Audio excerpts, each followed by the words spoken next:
Hey, what's up, y'all? Welcome back. So today we're going to talk about how you can arrange a country blues instrumental song for yourself. I'm going to play through a full example piece, and then I'm going to show you all the steps that I do every single time and the steps that you should do when you're trying to arrange a song. And then I'm just going to teach you how to play the song too.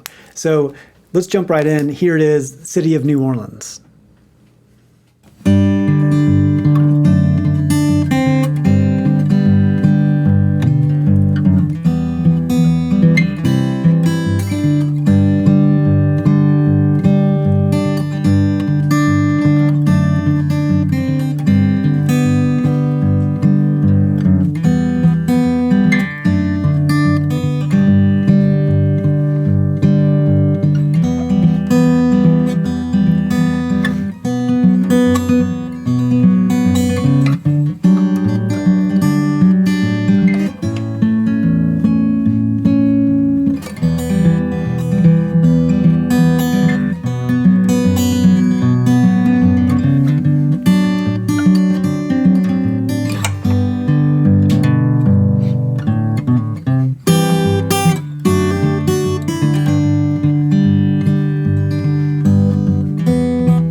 All right, so this one's really fun to play through, and it's pretty simple when you follow these steps. Let's go through them. There's going to be 3 steps that I'm going to do every single time when I'm learning a new song or when I'm actually arranging a song for myself. The steps that you take are actually the same. The way that I would teach you how to play a song is the same kind of method as the way that I teach myself how to play a song or how I arrange a song for myself.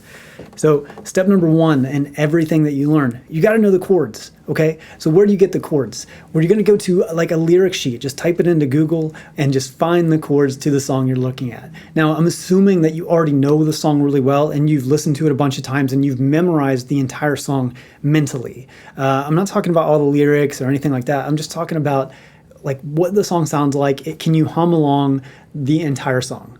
That means you've memorized it, okay? So once you can do that, then get the chord sheet, and then you're just going to go through and make sure that you know the chords.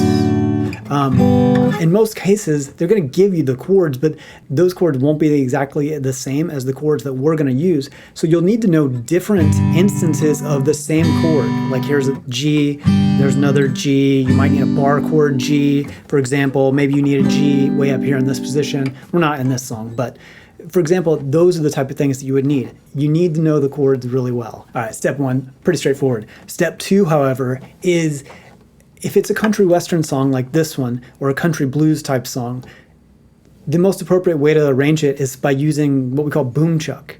So boom chuck is a super common style. It's often played with a thumb pick, and it's where you've got this alternating bass sound. Sometimes it has, 2 bass notes. Sometimes it goes, back and forth like this. Now, if you've played some boom chuck songs or you've taken my fingerstyle course, you'll know that there's only 2 different patterns for boom chuck ever. And then all you got to do is just apply the boom chuck pattern to the chords that you know. So let's go through that right now. I've already arranged it. I'm just going to pop it up on the screen and I'm going to play it with the metronome real quick. So I'm also going to pluck the chord like at the beginning of every measure, just so you kind of know what the chord sounds like, okay? So here we go. 1, 2, 3, 4. G, D over F sharp, back to G. Okay, now we're going to walk down to E minor, to C, back to G. Okay, and all that stuff gets repeated now. D over F sharp, back to G, walk down to E, D over F sharp, back to G. Now we're going to the bridge, E minor, to a B minor chord. This is kind of a B5 that we're playing instead of that. A D at 11 here, to an A. Back to that E minor, back to the B minor, back to that weird D, D7, back to G. Walk up to C for the chorus, D over F sharp, back to G. Walk down to E minor, up to C, back to G, D over F sharp, G, D over F sharp, E minor. This is a weird part, to A. Now we have F, C, D over F sharp, G, finish this off. Great. Simultaneously, I added the walk down and walk up parts as well. And again, that's in my course as well. And you'll know how to do that if you've taken the course before. And if you haven't done it before, just follow the tab and rewind it a bunch of times until you can go through the chords. Now, one other last thing is on the tab diagrams, it's really important for you to note that I have the fingering written underneath all the chords there. And I've done a lot of great care to make sure that the fingering is correct. Okay, and that's a big deal because if you're left hand, if you're not holding it correctly, then some things are just impossible to do. So you got to make sure you're holding it correctly, and then everything else kind of falls in and makes it a lot easier. So now that you can boom chuck your way through the whole progression, now it's time to add the melody. Now this is probably the spot that everybody gets stuck at, and the only way to really kind of get better at this is just by doing it. So, just go for it, and you'll start to hear that you can start to hear these melodies. Most of the time, the melodies are built inside the chords. Now, when I was boom checking through the chord progression, you might have heard the melody, you might have been humming it to yourself as I'm playing through the chords. That's part of the process too. So now what I'm going to do is I'm just going to go through and kind of walk through the song, teaching you how to add the melody and like how I would do it. But at the same time, I'm just going to teach you guys how to play it. The melody, it sounds like this. So with the G, we have bum bum, dun dun dun bum bum bum. Okay, so I'm thinking that in my head. I don't even know the words, but it's that's the first opening melody line over the verse. So all we got to do is add that or some kind of similar variation to our boom chuck. So I added basically that kind of with a little bit of syncopation, and then I'm not going to hit every syllable. So that's the real melody, and I might play it kind of like this. Okay, so notice I've taken away some of those melody notes, and that's just to make it easier. We've got a lot of action going on with our thumb here, and you don't need to hit every single syllable. Measures 1 through 4, let's play it together. 1, 2, 3, 4.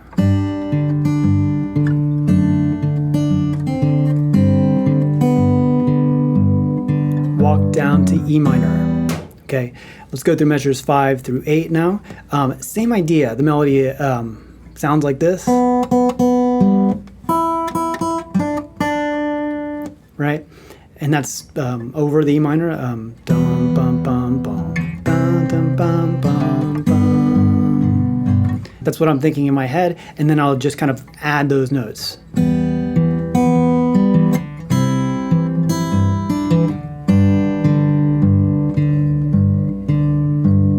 Okay, that's the first 8 measures, okay? I want to kind of back up just a moment here, and how are you going to do this by yourself if someone's not showing you? Well, if you play the grips with the chords, you can probably start to hear that.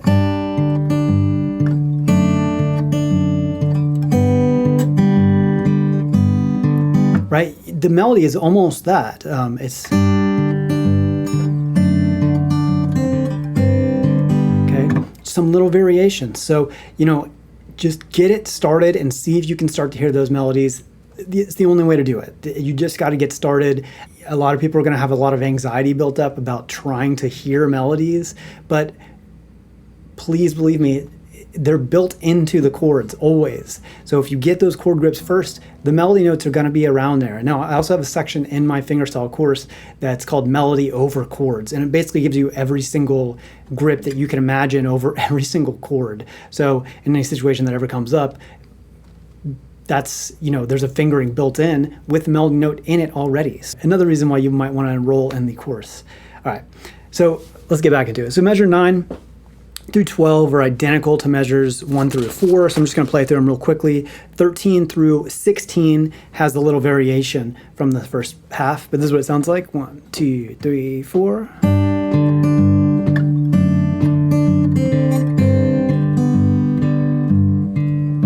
Measure 13.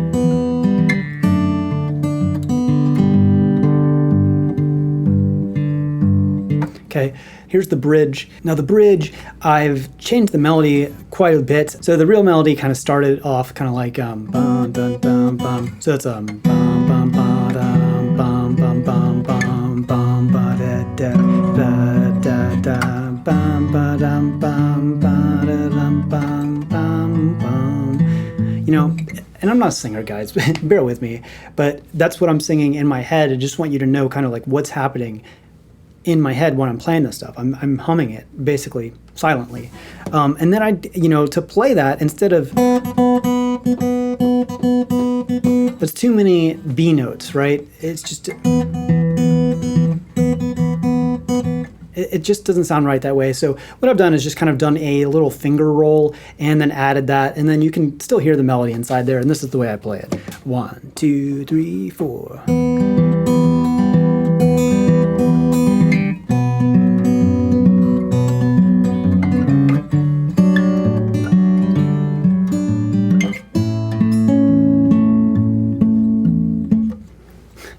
Okay, so pretty straightforward. All right, moving on to measure 25 through 28. It's identical to measure 17 to 20.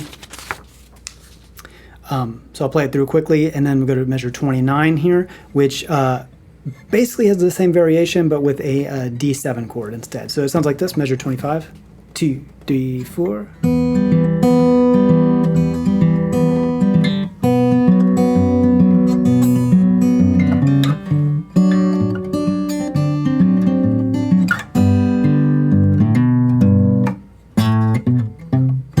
Okay, and then we're going to walk up to that C chord. So a couple things here that I want to mention. When you're going to that B chord, this B minor variation, this is a regular B, and we're actually just playing it kind of like a B power chord. What you'll notice is that you're going to have to rotate this wrist, right? You can't do this chord and get this B note to ring, this B string, if you've got our traditional thumb over the neck grip. You'll notice as I kind of start rotating, I'll show you the back of my hand here. As I start rotating my hand this way, like that, my hand on this side will collapse this way, and there's no way to play, a chord with this note in. Like, it just, your hand, or my hand, isn't big enough. Most likely your hand isn't big enough either. So we've got to do some motion like this, where we're rotating our thumb back and forth. So thumb over the neck grip looks like this. Bar chord grip is going to have your thumb in the back. So if you're having trouble with that, that's the solution. Let's move on to the chorus. Okay, so the chorus is kind of like this: C.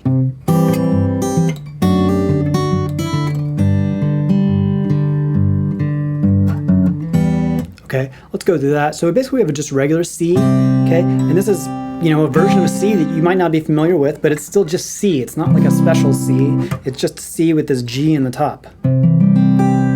Okay, that's the melody note. So we're going, and then going to the D of F sharp. Okay, now notice here I have a different fingering on this G. Why do I do that? It's because this finger had just been moving.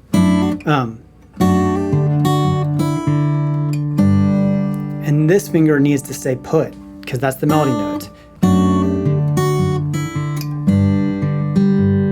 See how that finger moves over like that? Okay, walk down to E minor.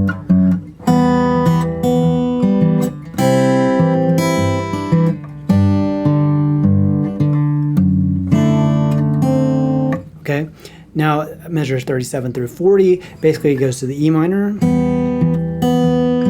to C, and then we do this cool accent,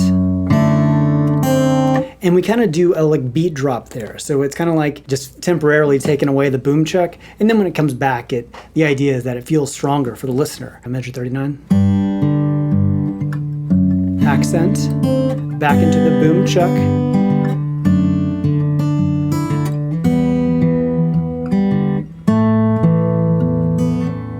Measure 41.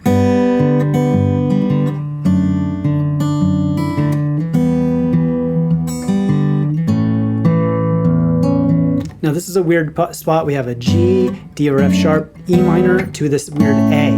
This is the A. Okay, and then the last bit we have this F, C, D or F sharp, and then to G. And then just strum a G at the end. Oftentimes if I know a G is coming up, I like to do one of those taps, harmonic taps, where I just kind of, you know, tap the 2nd, 3rd, and 4th strings on the 12th fret there, get a harmonic. If you don't know how to do that, check out my harmonic video that I have also. All right, so that's a lot of information to take in. I want to wrap it up here. These are the 3 main elements. Number 1, get the chords, learn the chords first, okay? It's not an extra step, it's the step that you have to take to learn the song, okay? So get the chords first, okay? Number 2, do the boom chuck throughout the entire song. Okay, if you have done boom chuck before, you know there's only 2 patterns, so that's not super difficult. Number 3, adding the melody. It really is just about kind of testing it out, trying to figure out what the melody is, using your ear a lot, humming along, and doing a lot of those things that we talked about. But if you start with the chords first, a lot of times those melody notes will start popping out. And if you're not hearing the melody notes, it might be because you're not playing the chords enough, or you haven't listened to the song enough. And I know some of you guys think this is an extra step that you have to do, like learning chords, when you should just jump in and learn the tabs. That's not the right way to do it. And you're not going to be holding your hand the right way. You're not going to be approaching it mentally the correct way if you just start looking at tabs at the beginning when you're learning a song. So when you're arranging a song or when you're learning the song, this is the method that you should do in both circumstances, learning it or arranging it for yourself. Should I do a slow playthrough? You guys want me to do a slow playthrough still?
You guys can do it. Just hang in there. Chords first. That's the way. All right. I'll see you guys in the next one. Bye.